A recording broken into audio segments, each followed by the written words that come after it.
বিসমিল্লাহির রহমানির রহিম। আজকে আলোচনা করব ইরান আমেরিকা যুদ্ধ আমাদেরকে সেই 1100 শতাব্দীর দিকে নিয়ে যাচ্ছে, অর্থাৎ আজ থেকে প্রায় 1000 বছর আগে সুলতান সালাউদ্দিন আইয়ুবীর জামানাতে, সুলতান নুরুদ্দিন জাঙ্কি রহমাতুল্লাহি আলাইহির জামানাতে যে ক্রুশের যুদ্ধের অবতারণা ছিল, যে প্রভাব ছিল, সেটা এখন আমাদেরকে নতুনভাবে মনে করিয়ে দিচ্ছে যে যুগে যুগে মুসলমানদের শত্রু ইহুদি নাসারা, যারা মুসলমানদেরকে ধ্বংসের লীলায় মেতে ওঠেন, যাদের কাজ হলো নবী এবং আহলে বায়াতকে ধ্বংস করা। তাদের একটাই ভয়, যদি আহলে বায়াত, নবীর আহলে বায়াত তথা আহলে বায়াতের যে ধর্ম ব্যবস্থা, কুরআন এবং আহলে বায়াতের যে সিস্টেম, এটা যদি চালু হয়ে যায়, তখন মানুষ ধর্মের যে স্বাদ সেটা বুঝে যাবে। ধর্মের যে আমাদের ইসলামের যে সৌন্দর্য, ইসলামের যে শান্তি, সেটা পরিপূর্ণতা মানুষ পেয়ে যাবে। আর যদি মানুষ পেয়ে যায়, তখন মানুষ ইসলামের সৌন্দর্যে, শান্তিতে সে মুগ্ধ হয়ে যাবে। আর সেটা থেকে আমাদেরকে যুগে যুগে, শতাব্দী থেকে শতাব্দী দূরে রাখার জন্য তারা কখনো তলোয়ার দিয়ে, কখনো বুদ্ধি দিয়ে,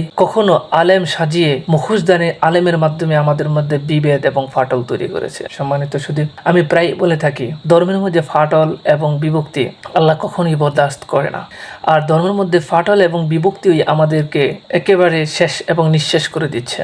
আমি আজকে মনে করে দিচ্ছি আপনাদের, সোশ্যাল মিডিয়া এখন খুললে আপনারা দেখবেন এক শ্রেণীর আলেম যারা শুধু শিয়া সুন্নি নিয়ে ব্যস্ত। শিয়া শিয়া শিয়া, অর্থাৎ ইরান এই মুহূর্তে সমগ্র ইহুদি নাসারাদের বিরুদ্ধে অবস্থান করেছে। তাদের জয় হবে ইনশাআল্লাহ, আর এটা হওয়ারই ছিল। সত্য একদিন প্রকাশিত হবেই। আরেকটা বিষয় হচ্ছে, অত্যাচারের একটা লিমিট থাকে, তাদের অত্যাচারের লিমিট অনেক বেড়ে গেছে। ইহুদি নাসারাদের পাল্লায় পড়ে উসমানী সাম্রাজ্য শেষ হয়েছে, মুসলিম সাম্রাজ্যের অবসান হয়েছে, আমরা অভিভাবকহীন হয়েছি, আমাদের শক্তি সামর্থ্য কমে গিয়েছে। তাদের পাল্লায় পড়ে সম্ভ্রান্ত যে রাষ্ট্রগুলি, লিবিয়া, তার ধ্বংস হয়েছে। তাদের পাল্লায় পড়ে ইরাকের মধ্যে সম্ভ্রান্ত দেশ নিঃশেষ হয়ে গেছে। তাদের কুচক্রির কারণে ইয়েমেনের মতো দেশ, সমৃদ্ধশালী ব্যবসায়ী দেশ, সেটাও শেষ হয়ে গেছে। তাদের কারণে আরব গালফ, সৌদি আরব, বাহরাইন, কাতার দাসত্ব বরণ করেছে। তাদের কারণে আজকে ইরান, সঈদ আলী খামেনি, অসংখ্য শিশু এবং অসংখ্য মানুষদের শহীদি বরণ করা হয়েছে। তবে লেবানন, সিরিয়া, ফিলিস্তিন সবগুলি নিঃশেষ করেছে তাদের পাল্লায় পড়ে। অথচ আমাদের এখনো ঘুর কাটে নাই। আমাদের একদল আলেম এখনো আমাদেরকে শিয়া সুন্নির বিভেদ শিখাচ্ছে। তারা শিয়া, তারা কাফের, তারা এই, তারা সেই, অর্থাৎ তাদের ধর্ম ব্যবসাকে, তাদের যে ধর্মীয় থিসিস, ধর্মীয় যে থিওরি, এগুলিকে উজ্জীবিত করার জন্য কাউকে না কাউকে তাদের লাগবেই, যাদের সাথে তারা লেগে থাকবে। যেখানে আল্লাহ তাআলা কুরআনে বলেছে, সূরা আল আনআম 159 নম্বর, যারা দলে দলে বিভক্ত হয়ে যায়, তাদের সাথে নবীর কোনো সম্পর্ক নাই। এবং যারা বিভেদ তৈরি করেছে এবং দলে দলে বিভক্ত হয়েছে, তারা প্রত্যেকেই তার নিজ নিজ দলে প্রফুল্ল। সূরা রুম 32। যে এই যে বিষয়গুলি আপনারা দেখবেন, এক শ্রেণীর মৌলবী আছে, তাদের নাম বলবো না, তাদের তারা ডলার নিয়ে ওটাকে বুস্টিং করে তারপরে ছড়াচ্ছে শিয়ারা এমন, শিয়ারা এটা, ইরান শিয়া, এই সেই। আচ্ছা আমাকে বলেন তো দেখি, ইরান শিয়া ঠিক আছে, ইরান ছাড়া আর কোন রাষ্ট্র বর্তমানে ইহুদি নাসারার বিরুদ্ধে যুদ্ধ করতেছে? সৌদি আরব করতেছে না, তাদের দেশে ঘাঁটি। ওমান, ইয়েমেন, ওমান, কাতার, বাহরাইন, কুয়েত, তারা করতেছে না, তাদের দেশে ঘাঁটি করা আছে। তো তারা কি তাদের পক্ষে আছে? বিরুদ্ধে কে? ইরাক, বিরুদ্ধে কে? ইরান, বিরুদ্ধে কে? ইয়েমেন, বিরুদ্ধে কে? লেবানন, বিরুদ্ধে কে? যারা ভুক্তভোগী তারা। এখন আমি বলছিলাম যে আমরা 800 বছর আগের বা 1000 বছর আগে পিছনে আমাদের তাকাইতে হয়। সুলতান সালাউদ্দিন আইয়ুবীর নাম আমরা শুনেছি, যিনি জেরুজালেম দখল করেছিলেন। একটা সময় ক্রুসেড যুদ্ধের সময় জেরুজালেম ইহুদিদের আন্ডারে চলে গেছিলেন। তখন একমাত্র আইয়ুবী রাজবংশের শাসক সুলতান সালাউদ্দিন আইয়ুবী, যার উত্থান হয়েছিলেন জাঙ্কি রাজবংশে, যার বীরত্ব হয়েছিলেন ফাতিমি সাম্রাজ্যে। আবার এই ফাতিমি সাম্রাজ্যে ছিলেন শিয়া অধ্যুষিত, যারা আফ্রিকা এবং এশিয়ার এক অংশ। তৎকালীন সময়ে আব্বাসীয়দের দাপটের সময়ও তারা দাপটের সাথে ফাতিমি সাম্রাজ্যের পরিচালনা করেছিলেন। সেই সাম্রাজ্যের সময় ক্রুসেডারদের বিরুদ্ধে যে বীরত্ব প্রকাশ করেছিলেন, তিনি হচ্ছে সালাউদ্দিন আইয়ুবী। আর সালাউদ্দিন আইয়ুবী একটা পর্যায়ে তিনি আইয়ুবী শাসন প্রতিষ্ঠা করেছিলেন। আর তিনি জেরুজালেম আবার ইহুদি নাসারা খ্রিস্টানদের থেকে অবমুক্ত করেছিলেন। অবমুক্ত করার পর যখন সমস্ত মুসলমান সমাজ একেবারে খুশিতে উদ্বেলিত হচ্ছিলেন, তখন তিনি চিন্তায় পড়ে গেলেন, না, আমাদের এই খুশি এখনো সুজয় হয় না, সময় হয় নাই। কেন? তিনি চিন্তা করে দেখলেন, তার দেশে, তার সাম্রাজ্যে অলরেডি কিছু মুনাফিক, কিছু আলেম তারা ঢুকে গেছে, যারা দেখতে শুনতে একেবারেই পাকাপোক্ত, যাদেরকে ইহুদিরা নাসারারা পরিপূর্ণভাবে ট্রেনিং করে তারপরে আমাদের মধ্যে, আমাদের মুসলিম উম্মাহর মধ্যে ছড়িয়ে ছিটিয়ে দিয়েছেন যেভাবে তারা ফিতনা ফাসাদ সৃষ্টি করতে পারে। তাদের তখন তিনি তার গোয়েন্দা বিভাগকে লাগিয়ে দিলেন দেশের মধ্যে কারা কারা কতজন এরকম ধরনের আলেম রয়েছে যারা মুখে মুখে মিষ্টি কথা বলে আর উম্মতে ঐক্য নষ্ট করতেছে। একদিনের ঘটনা, তাফসিরের আলোচনা করছিলেন এক মসজিদে। এ সময় দুইজন আগন্তুক আসলো, তারা খুব মনোযোগ দিয়ে তাদের তাফসির আলোচনা শুনলো। আলোচনা শেষে তারা ইমামের সামনে গিয়ে প্রশ্ন করলো, সূর্য কখন ওঠে? ইমাম জবাব দিল, যখন বৃষ্টি থেমে যায়। অপরিচিত আগন্তুক আবার প্রশ্ন করলো, বৃষ্টি কোন দিক থেকে আসে? ইমাম উত্তর দিল, ঝোড়ো হাওয়ার দিক থেকে আসে। এভাবে আরও কয়েকটি প্রশ্ন তারা করলো এবং ইমাম উত্তর দিল। উপস্থিত মুসল্লিরা এগুলি কিছুই বুঝলো না। তারা চলে যাওয়ার পর ইমাম সাহেব আগন্তুকদের নিয়ে তার ঘরে প্রবেশ করলেন। ঘরে গিয়ে ইমাম সাহেব তাদের সাথে তার নিজের পরিচয়ে কথা বলতে শুরু করলেন। ইমামের স্ত্রী আগন্তুকদের মত পরিবেশন করলেন। আগন্তুকরা ইমামের সাথে বিস্তারিত কথা বলা শুরু করলেন। ইমাম কবে থেকে এখানে মানুষের মধ্যে কি ফিতনা ছড়িয়েছে, মানুষের ইমানের মধ্যে চির ধরাতে কতটুকু সক্ষম হয়েছে ইত্যাদি বিষয় সে আলোচনা করতে লাগলেন। ইমামও অত্যন্ত আগ্রহের সাথে কিভাবে মানুষের মাঝে ফিতনা তৈরি হয়েছে, কিভাবে মাসালাগত বিরোধ লাগাচ্ছে, কিভাবে এর মাঝে ইহুদি পণ্ডিতদের সাথে যোগাযোগ রক্ষা করছে, কিভাবে মানুষকে জিহাদ থেকে বিমুখে রাখছে, কিভাবে ইহুদিদের ক্ষমতার ভয় মুসলিমদের অন্তরে ঢুকিয়ে দিচ্ছে, সব বলতে লাগলো। মোটামুটি প্রয়োজনীয় সব তথ্য পাওয়ার পর আগন্তুকের মাথার পাগড়ি খুলে ফেলল এবং উপরের জামা খুলে ফেলল। দেখা গেল ইমাম সে ভয়ে পালাতে চেষ্টা করলো, চাইলেও সে আর পারে নাই। আলা সালাউদ্দিন আইয়ুবীর গোয়েন্দারা তাকে আটক করে ফেললেন। তারা দেখতে শুনতে অবিকল, আমাদের একেবারে পাকাপোক্ত মুসলমান এবং ইমাম ছিলেন, কিন্তু তারা ভিতরে তারা ছিলেন ইহুদি নাসারেদের এজেন্ট। তখন এভাবে সালাউদ্দিন আইয়ুবী তার গোয়েন্দা সংস্থা দিয়ে 3000-এর উপর আলেমদেরকে তিনি ধরতে পেরেছিলেন এবং 3000 আলেমদেরকে তিনি হত্যা করেছিলেন। প্রশ্ন হচ্ছে, এই জামানায় যদি এরকম একটা গোয়েন্দা তৈরি করতে পারতাম তাহলে কত হাজার কত লক্ষ আলেম এই কাতারে পড়বে, এটা একবার আপনি নিজেই চিন্তা করে দেখুন। এবং আপনার সমাজে কারা এরকম ইহুদি নাসারিদের পক্ষে কথা বলছে, সরাসরি না বললেও মৌনতা সম্মতি দিচ্ছে, আমাদের মধ্যে বিভেদ তৈরি করছে, এটা আপনার জ্ঞানকে কাজে লাগালে আপনি বুঝতে পারেন। আরেকটা বিষয় বলি, নুরউদ্দিন জঙ্কি রহমতুল্লাহ আলাইহির শাসনামল। সালাউদ্দিন আইয়ুবী যার ঘর থেকে উত্থান হয়েছেন তিনি হচ্ছেন নুরউদ্দিন জঙ্কি রহমতুল্লাহ আলাইহি। তার শাসনামলে তিনি ছিলেন অত্যন্তই ধর্মবীর এবং ক্ষুধাবীর ও রসুল প্রেমিক। প্রতি সপ্তাহে প্রতিবার রসুলের শাওনে তিনি জিকির দুরূদ পড়তেন।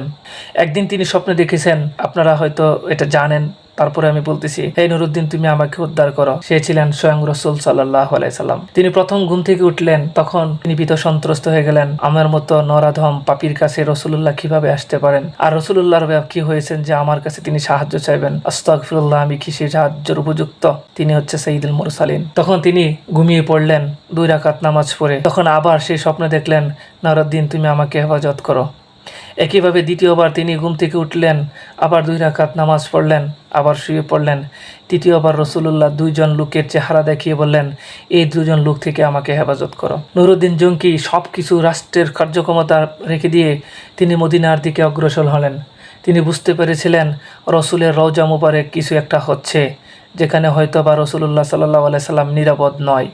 এই জন্য হয়তো বা আমাকে বাড়াবাড়ি তাগিদ দিচ্ছেন। তিনি তার সৈন্য সামন্ত নিয়ে 6 মাসের খানা উপঢৌকন নিয়ে মদিনায় প্রবেশ করলেন। মদিনায় গিয়ে এই লোককে কিভাবে খুঁজে বের করবে, এই জন্য তিনি একটি পন্থা অবলম্বন করলেন।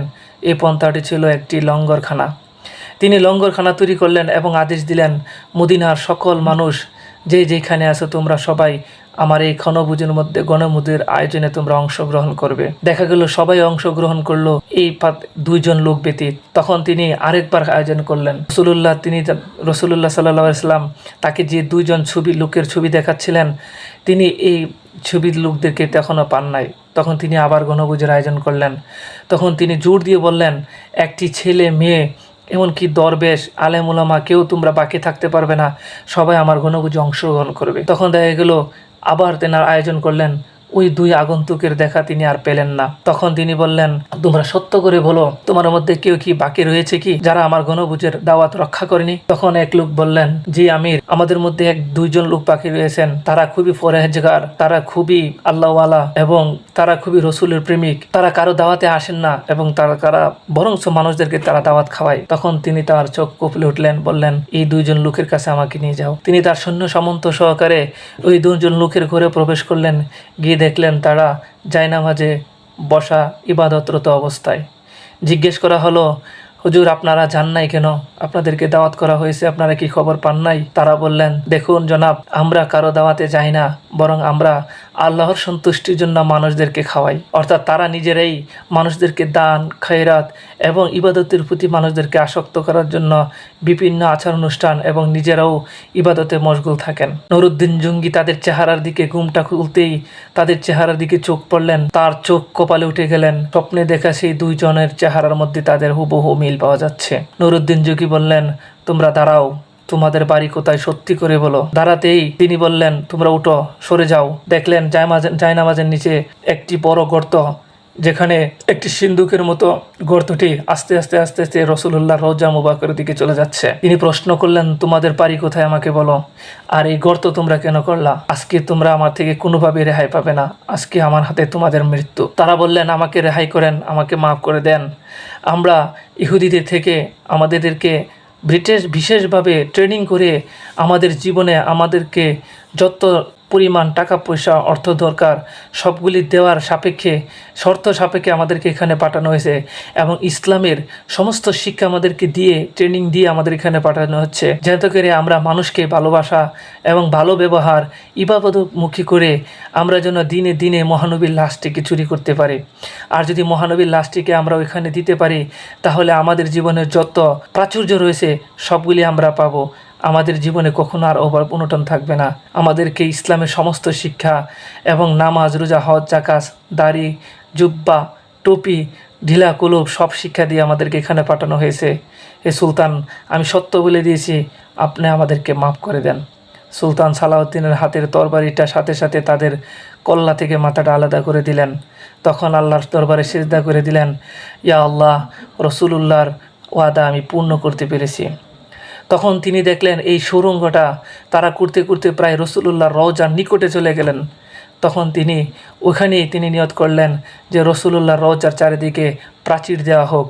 তখন তিনি সীসা ঢালাইয়ের মাধ্যমে প্রাচীরের ব্যবস্থা করলেন।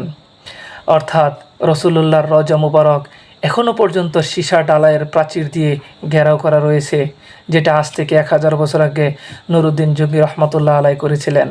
আর যারা এই গর্ত করেছিলেন তারাও আমাদের মতো তথাকথিত হুজুর, যারা আমাদেরকে ধর্ম শিক্ষার নামে, আমাদেরকে ইবাদতে প্রলুব্ধ করার নামে মহানবীর লাশ চুরির চক্রান্তে মেতেছিলেন। অপরদিকে সালাউদ্দিন আইবি 300 আলেমদেরকে হত্যা করেছিলেন, যারা সমাজের মধ্যে ফিতনা, মাসলা মাসায়েল, সুন্নি, ওয়াহাবি, খারেজি বিভিন্ন তর্কে বিতর্কে মানুষদেরকে বিভ্রান্ত করে দলে উপদলে বিভক্ত করেছিলেন।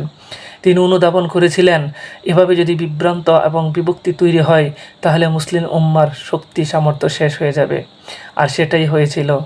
যখন সুলতানি আমল শেষ হয়ে গেলেন, তখন আসলেন সালাউদ্দিন আইবির আমল শেষ হলেন, তখন আব্বাসীয়দের আমল শেষ হয়ে গেলেন, তখন উসমানীয়দের আমলে শেষ পর্যন্ত আলেমুল আমাদেরকে ব্যবহার করেই উসমানী শাসন ব্যবস্থা আমাদেরকে ধুরে মুছড়ে দেওয়া হয়েছিল, ইসলামের ঐক্যের ফাটল দিয়ে হয়েছিল। আশা করি বুঝতে পেরেছেন যুগে যুগে কারা ধর্মের মধ্যে বিভেদ এবং ফাটল তৈরি করে। আমাদের মধ্য থেকেই আলেম নামের জালেম, যারা আজকের দিনে যদি একজন সালাউদ্দিন আইবিন থাকতেন, আজকের দিনে যদি একজন নুরুদ্দিন জঙ্গি থাকতেন, তাহলে অবশ্যই তাদের গর্দান, তাদের তলোয়ার দিয়ে অবশ্যই আল্লাহ তাআলা ছেদ করাতেন। ইনশাআল্লাহ সত্য অবশ্যই সম্ভাবী। আল্লাহ আমাদেরকে আলেমে সুহবতে হেফাজত করুন এবং সঠিক ইসলাম, ইতিহাসের ইসলাম, ঈমানদীপ্ত ইসলাম বোঝার তৌফিক দান করুন। আসসালামু আলাইকুম ওয়া রাহমাতুল্লাহ।